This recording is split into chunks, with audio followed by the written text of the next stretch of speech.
Continuamos en el grado de Historia en la UNED, Historia Medieval en España, la primera parte, del siglo VIII al siglo XIII. Hispania medieval.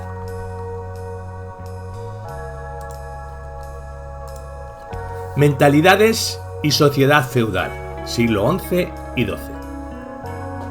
Al hablar de mentalidad hay que empezar por definir lo que entendemos por mentalidad.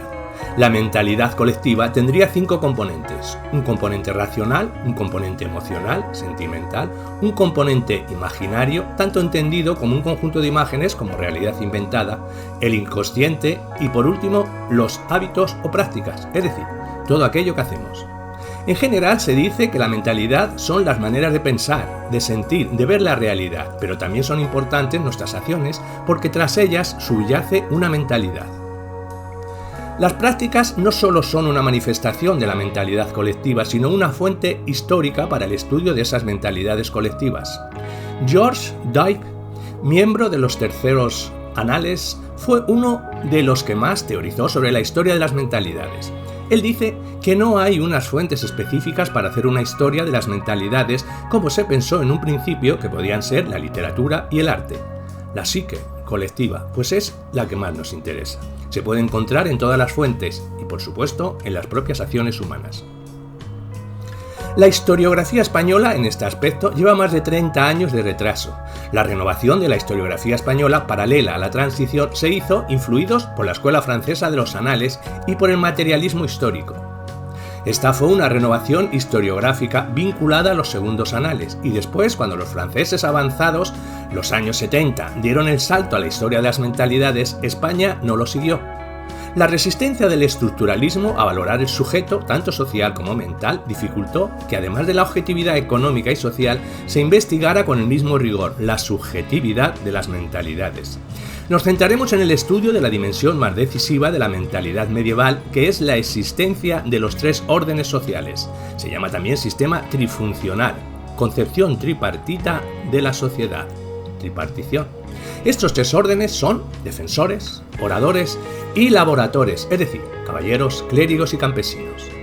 El origen de este sistema es muy remoto. Un antropólogo francés, Georges Dumézil, lo estudió en un origen, cuya concepción es indoeuropea, acabando por influir en toda Europa. Con este origen indoeuropeo nos referimos en Europa a los celtas, que casi cubren por completo la península.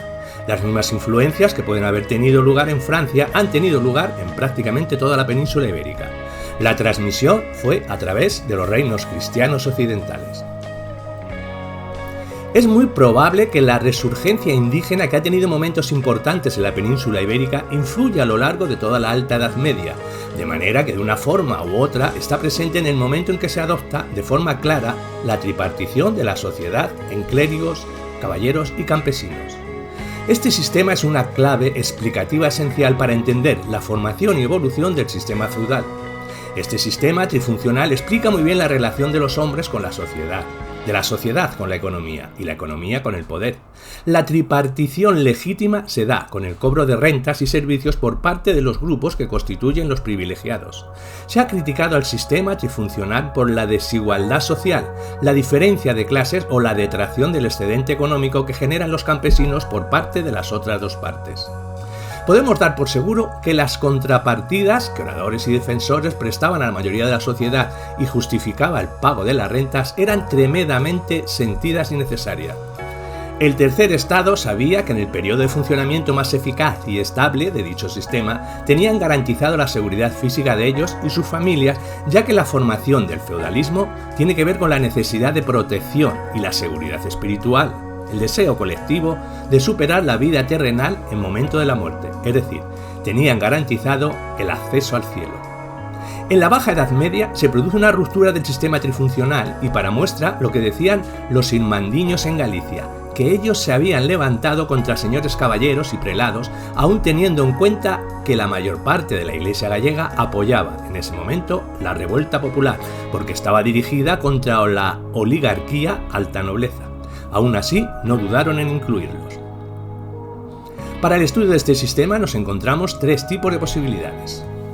La más socorrida e importante porque ofrece un discurso homogéneo es lo que se extraemos de las fuentes narrativas y aparece formulado literariamente este sistema trifuncional, que no es menos importante la documentación de archivo.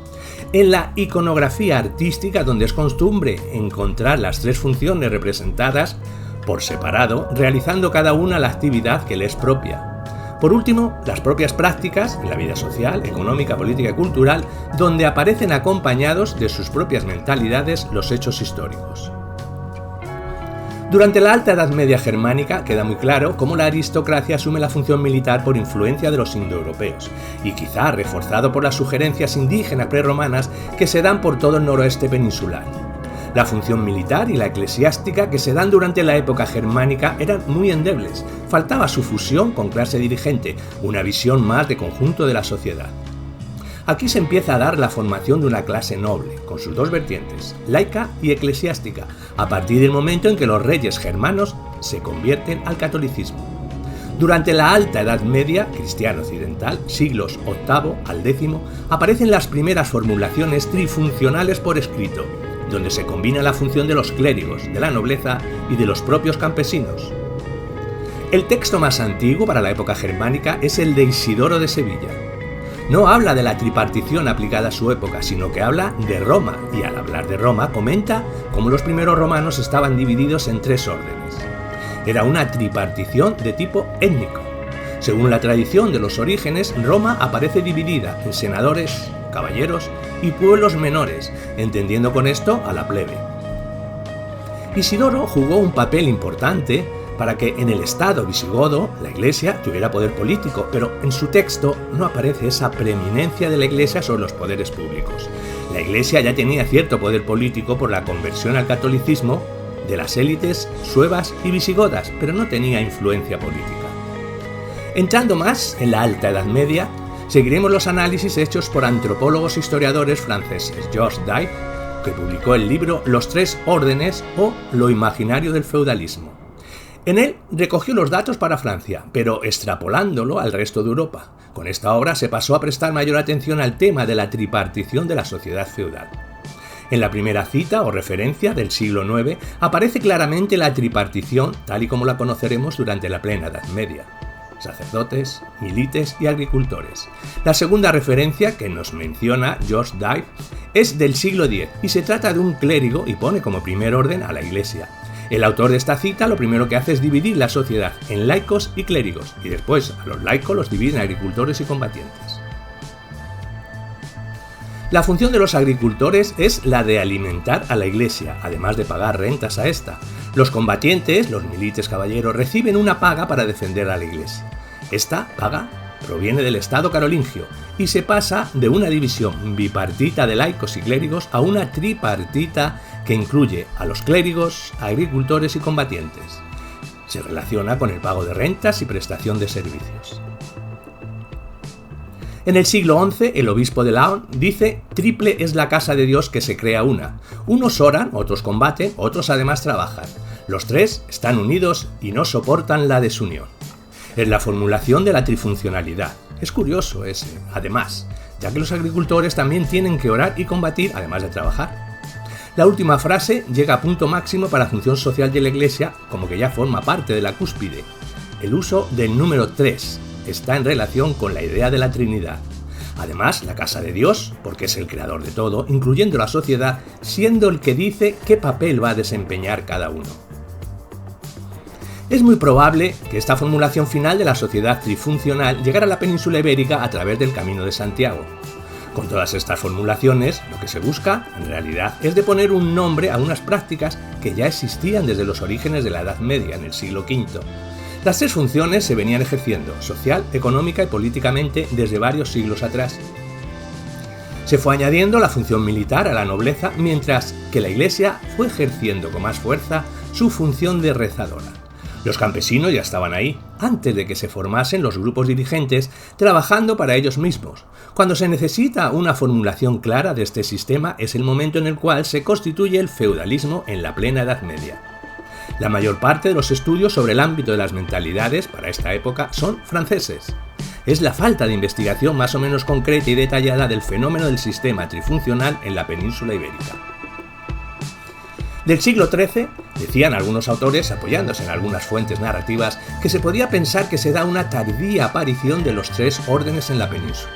Otros autores consideran que esto se debe a la falta de investigación, ya que consideran que en la mayor parte de las fuentes y archivos sí que se encontrarán referencias al propio sistema feudal. En todo caso, lo que sí es cierto es que el siglo XIII es el siglo de la madurez feudal. En este sentido, es el siglo final de la plena Edad Media, en la que encontramos de una manera más completa, formada y articulada el imaginario y la sociedad feudal. La primera fuente que se merece citar son los Fueros de Aragón, redactados en 1247. Fueron compilados por un obispo con gran trascendencia política, y al mismo tiempo que fue canciller de Jaime I, nos lega un texto amplio donde habla de defensores, de oradores y de otro tipo de hombres. En el texto se nos dice: el formador de siglo, ordenó ante todos los hombres, esto nos quiere decir en lenguaje medieval que lo contenido en este texto va dirigido al mundo civil y al clero secular, aquel que no está sometido a ninguna regla monástica, y que fueran de partidos, separados, divididos, por departidas órdenes en el siglo, que los clérigos velasen continuamente del servicio a Dios, ecueles que los caballeros fueresen siempre los defensores de los otros hombres y de las tierras. Es decir, claramente se refiere a que los clérigos deben su función en el mundo al servicio a Dios, principalmente mediante la oración, y los caballeros con la función de defensores del conjunto de la sociedad, de las tierras. El tema de las tierras es importante porque en el mundo feudal no es un concepto geográfico, sino que es un concepto más bien social, que hace referencia a un espacio habitado que pertenece a la jurisdicción de un señor, y que fuentes del mantenimiento del sistema feudal e otros hombres que usasen siempre su menester, su oficio, su tarea, ya que a los artesanos a partir del siglo XIII también se les llama menestrales. Cada uno el suyo, evita hablar de los agricultores o labradores y los sustituye por los otros hombres, en el sentido de que el tercer estado, ya a mediados del siglo XIII, incluye los oficios urbanos. La aparición de los oficios urbanos con la revitalización del mundo urbano a partir de la plena Edad Media supone un nuevo reto para justificar el orden trifuncional de campesinos, clérigos y caballeros. Hay varias formas de incorporar a estos pujantes sectores urbanos. Una de ellas es nombrar a labradores y después una serie de oficios que se generaron posteriormente a partir del auge de las ciudades. Otra manera es como se hace en el Fuero de Aragón, llamándolos hombres en su conjunto vinculados al trabajo, que podrá ser agrícola o gremial, artesanal, comercial. Estas serán las dos vías para resolver la complejidad social del tercer estado. Los labradores, hasta el final de la Edad Media, serán el principal componente de este tercer estado, no solo cuantitativamente, sino también cualitativamente, porque la economía agropecuaria sigue siendo absolutamente hegemónica hasta el final de la Edad Media. Esto no es así en la época moderna, donde la burguesía, el pueblo, el artesanado y la industria urbana tendrán un papel, aunque no hegemónico, mucho mayor que en la Edad Media, que les llevará a protagonizar las revoluciones burguesas ya en época contemporánea. El tercer estado, de una manera simple, es el conjunto de gente que trabaja, los laboratores. Otra fuente muy importante serán las partidas, también llamadas las séptimas partidas, redactadas en 1256 y 65. Son fuentes por excelencia para entender cómo pensaban, sentían, es decir, cómo se imaginaban la realidad los hombres y las mujeres medievales en la península ibérica. Teóricamente es un texto jurídico, pero no se aplicaba. El mundo jurídico medieval se regía por la jurisprudencia, mediante la sentencia de jueces, fuero, etc., y mucho por el derecho consuetudinario de tradición oral. De hecho, cuando las partidas aparecen en la prelación de fuentes para dictar sentencia en el ordenamiento de Alcalá, de Alfonso XI, lo hacen en tercer lugar. Realmente es un texto que se usa sobre todo a partir del siglo XVI, desde el punto de vista jurídico, pero elaborado en la corte de Alfonso X. De una manera narrativa, sirve como una enciclopedia del saber medieval, vinculado a eso que veníamos llamando las prácticas sociales, económicas y políticas. No se trata de un texto teórico, sino de un texto pensado para la aplicación del derecho, por lo tanto, estará muy vinculado a la vida económica, social y política de los sujetos históricos de época feudal. Las partidas serán de referencia casi obligada para los estudiosos de las mentalidades en la Edad Media de la península ibérica. El título 21 de la segunda partida es la mencionada de los caballeros, un texto que estaba en el comienzo del apartado en el cual se trataba el mundo de la caballería. En general, cuando empiezan a aparecer textos de autoría no religiosa, lo normal es que la nobleza y los señores laicos aparezcan en primer lugar, sobre todo desde el momento en el cual se produce la fusión de la caballería con el señorío feudal. La partida dice así: defensores son uno de los tres estados, porque Dios quiso que se mantuviese el mundo. Destaca el origen divino de esta formación social para que el mundo pudiera organizarse siempre a partir de la generosidad divina que concede a esa sociedad la manera de funcionar de los grupos y de las clases, y continúa diciendo: así también como los que ruegan a Dios por el pueblo son dichos oradores. Aquí hace referencia pues a los oradores, cuya función principal era rogar por el pueblo. Y otros sí, los que labran la tierra, que facen en ella aquellas cosas por lo que los hombres han de vivir de mantenerse con dichos labradores. Las fuentes hablan siempre primero de los defensores, después de los oradores y por último de los campesinos. Los labradores aparecen en esta fuente con total claridad. No resultan, nublados para la inteligencia del lector por los otros oficios que aparecen en el mundo urbano y que están tan presentes en el año 1256 y el 65, años de redacción de las partidas. En ese sentido, tenemos aquí la formulación clásica, siempre con el problema de qué pasa con los que trabajan en el campo y cuál es su función social. Trabajar la tierra, pero dice en la fuente, para mantenerse el sistema mental trifuncional para que se mantuviese el mundo. Los labradores de la tierra sacan los productos de los que tienen que mantenerse todos los hombres de toda la sociedad, enmascarando el hecho de que ellos, en el marco de las economías campesinas de época medieval, son autosuficientes y trabajan para la subsistencia de ellos mismos. La transmisión del excedente generado vía renta feudal a los señores de justicia, porque los campesinos están a mantener a todos los hombres. Otro texto que podemos emplear en la quinta partida, la cual se considera que es de otra autoría muy posterior, con una diferencia de 200 años con respecto a las partidas de Alfonso X. Y se considera generalmente por los historiadores de la literatura de autoría laica, por parte de Sánchez Arévalo. Es ya muy de fines del siglo XV y prácticamente en la Edad Moderna. En esta partida aparece una anomalía muy notoria, y es que en el prólogo Sánchez Arévalo pone como cabeza del sistema trifuncional al propio rey. Hacia el siglo XIII, o la Baja Edad Media, se representa como base de la sociedad a los campesinos y artesanos, los laboradores, después a los caballeros, por encima de los clérigos y encima de todos ellos al rey y la monarquía. Es obvio que en la formulación tripartita originaria el rey es un primus inter pares, por lo tanto tiene también el deber de la defensa de toda la sociedad, incluso sustituye a Dios como creador de esa idea trifuncional de la sociedad. Eso se debe a que cuando se redacta esta partida estamos ya en plena transición del feudalismo medieval al feudalismo moderno, es decir, del poder de los señores feudales al poder pleno del Estado.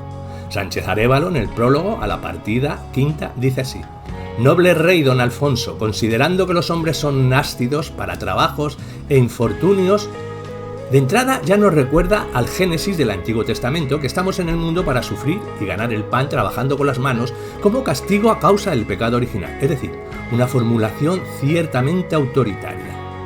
No solo introduce la función política de la monarquía, sino que además el autor introduce el trabajo como una obligación bíblica, por lo que se puede entender que eso también incluye a clérigos y caballeros, aunque de todas maneras tiene también una intencionalidad referida al estado de los labradores y otros oficios. Continúa la partida desgranando los tres órdenes. Unos servían a Dios, los clérigos. Otros interpolando la función política de la monarquía para gobernar los pueblos. Y no habla de la nobleza feudal, sino que habla del rey, que aparece como creador, sustituyendo a Dios en esta sociedad imaginada de forma tripartita. Y otros para ejercer el servicio de armas, así como caballeros para la defensa de las tierras, los caballeros. Y otros obras, fabriles, artesanos, constructores, otros mercaderes que en ningún momento nombra a los campesinos porque quizá pensaba que no era tan necesario, fruto de que el autor es un intelectual urbano con formación jurídica. Los que escriben desde las ciudades están mucho más impactados por el influjo del comercio y de las actividades urbanas de la industria urbana. Generalmente también son escritores laicos, los que le lleva a decir que el creador de esta sociedad es el rey y no Dios. En el siglo XIV tenemos una formación de origen literaria para el ámbito de la Corona de Aragón, cuya autoría es de Pere March, un poeta y político valenciano que vivió entre el año 1338 y el año 1413. En una poesía suya, escrita en catalán, habla de clero, caballeros, menestrales. Y viene a decir que el mundo está ordenado por los clérigos, caballeros, labradores, mercaderes y menestrales, y después añade más oficios urbanos, cada uno con su función, explicando lo anterior de manera más detallada. Así pues, los clérigos son los que rezan por la comunidad, los caballeros son los que la guardan, mientras que los labradores hacen pan, vino y alimentan al resto de la sociedad. Después, también nombra a menestrales y mercaderes, y aquí aparece mucho más claro que en otros textos de la época la búsqueda del equilibrio entre los nuevos actores sociales y profesionales del mundo urbano con el núcleo duro del sistema trifuncional de caballeros, clérigos y labradores. Toda esta sociedad trifuncional entra en crisis en el año 1348, cuando estalla la crisis epidémica de la peste negra y las hambrunas. Con la crisis del feudalismo salta en pedazos, en mayor o menor medida, el sistema trifuncional, según los diferentes reinos y territorios de la península.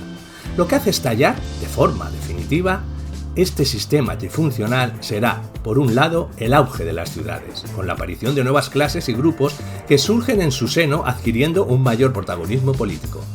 En el año 1250, en el Reino de Castilla, se crean las Cortes de León y Castilla, donde están, en representación del tercer estado, exclusivamente las ciudades más importantes que actúan como contrapeso del enorme poder que en el ámbito de la monarquía tenía la nobleza y el clero. El tercer estado adquiere un poder político importante, ya que supone la primera grieta dentro del sistema trifuncional. Dicho esto, por mucha presencia política que tengan las ciudades y los oficios urbanos, sobre todo la burguesía, que era predominante en el poder urbano, no quiere decir que el poder feudal de nobles y eclesiásticos dejara de ser hegemónico, ya que lo que sigue siendo hasta el final de la Edad Media, y que esta primera grieta se traduce en la presencia de un tercer estado más variado y menos homogéneo en las fuentes. En algunos casos hasta desaparece el papel de sustentadores, principal cometido del tercer estado. A esa primera grieta se añaden las luchas y las revueltas sociales para la segunda mitad del siglo XIV y del siglo XV. Estas revueltas hacen un daño irreversible al consenso generado en la plena Edad Media, que gira alrededor del sistema trifuncional, además de los intereses económicos sociales que están en la base de la revuelta. También se trata del cuestionamiento ético-social del orden social, es decir, del papel de la nobleza y el alto clero. Es muy evidente que la sociedad comienza a cuestionar su aportación al resto de la comunidad. Estos sectores, vistos desde el pueblo llano, adquieren una concepción negativa presente en, por ejemplo, la Galicia hiperfeudalizada de la época irmandiña.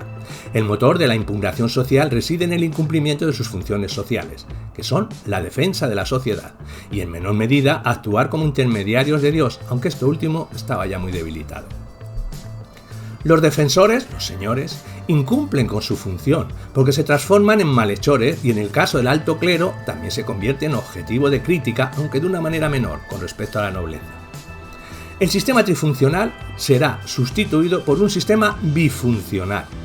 Pasamos de la sociedad de caballeros, de eclesiásticos y campesinos a una sociedad de señores y vasallos, que aunque siempre fue así, era percibido de una manera distinta. Al desaparecer en las mentalidades ese sistema trifuncional, a los señores se les cuestionaba por las elevadas rentas que cobraban, y la manera de cuestionamiento de su hegemonía era de tipo más moral. Aquí, los caballeros pasan de ser los defensores de la sociedad a ser ellos mismos los acusados como malhechores. También el tercer estado, en el momento de crisis, incumple su función como vasallos, aunque antes de eso incumplen su función de alimentar a clérigos y caballeros, es decir, a cederle voluntariamente rentas y a prestarle los servicios que, según el derecho consuetudinario, caracterizaba en cada lugar al señor feudal. Se produce el fin del consenso feudal, con mayor claridad en aquellos lugares con revueltas feudales. Este fin es lo que abrirá la puerta a la creación de los estados modernos, donde el rey y el estado recuperan las funciones políticas, delegadas al final de la Alta Edad Media a señores y nobles de cada territorio. Entre el siglo XV y el XVI, la clase feudal pierde su hegemonía. Es sustituida por la concepción transitoria de señores y vasallos para dar paso, después, a la emergencia de un nuevo estado, mucho más fuerte, tanto en el consenso como en la coacción, asumiendo las funciones políticas de la nobleza feudal. Ocupará su lugar en el seno de la sociedad, garantizando un nuevo consenso sobre la res pública. Esto se basa en la divisoria entre señores y vasallos, privilegiados y no privilegiados, donde se acepta de una manera clara el papel de las ciudades en la industria, la nobleza. Ahora, desposeída de sus funciones de protección o políticas jurídicas, aún mantienen ingresos y un estatus elevado. Pasa a ser una nobleza de servicios a la monarquía. El cambio de la mentalidad popular hacia eclesiásticos y caballeros no se da en la misma medida. Debido a la falta de poder de coacción y por su propia función, la Iglesia sufre menos el embate de las revueltas sociales, aunque no discriminan a los eclesiásticos como señores feudales. Ese embate se amortigua desde el momento en que la Iglesia recupera en esa transición del siglo XV al Estado moderno, su función, ya más apoyada y dependiente de la monarquía. Será cambiada de manera radical a mediados del siglo XVI con el Concilio de Trento. Se reforzará la catolicidad de la Corona de Castilla y de la Corona de Aragón. La monarquía intervendrá directamente sobre la Iglesia y su fuerte catolicidad se verá, por ejemplo, en la expulsión, primero de los judíos y de los moriscos después, ya en la Edad Moderna. Donde realmente ese cambio de popularidad es mayor es hacia los señores laicos y los caballeros. Esta nobleza laica era el sector más fuerte de la nobleza feudal, pero acabará siendo el eslabón más débil para la Baja Edad Media. Es desde ese momento en que, en vez de guardar a la sociedad, este grupo la combatía en el marco de las revueltas. Una de las causas de estas revueltas será la refeudalización que se vivirá tanto en la corona de Castilla como en la de Aragón. En los citados fueros de Aragón, redactados en 1247, nos encontramos, después de la definición de los 3 estamentos, una coletilla. Es una muestra temprana hacia la inquietud que genera una determinada parte de la nobleza que no era demasiado acorde con su función en la sociedad. Es importante señalar que esta cierta advertencia está escrita por un religioso. No es casualidad que cuando la nobleza laica cambie y se convierte en depredadora, su primer objetivo será el patrimonio eclesiástico, ya que los religiosos son los primeros que detectan una evolución dentro de la nobleza feudal, una evolución que va en contra del modelo caballeresco del sistema tripartito, es decir, de defensores en la sociedad. Se dice en los fueros que algunos caballeros, desamparando su honesto y sagrado oficio, non temiendo nuestro Señor Dios y soterrada la vergüenza por escarnir de la dignidad de la caballería, usando y faciendo muchas romerías. Se habla de caballeros malhechores. Se pasa de su consideración como ideal dentro de la sociedad a una visión muy negativa que transgredía el código de la caballería, dejando desprotegida su función en la sociedad. La crisis de la Baja Edad Media llevará a los señores a cometer más fechorías y a salirse de su propia legalidad mental, con el fin de robar a la Iglesia y al pueblo.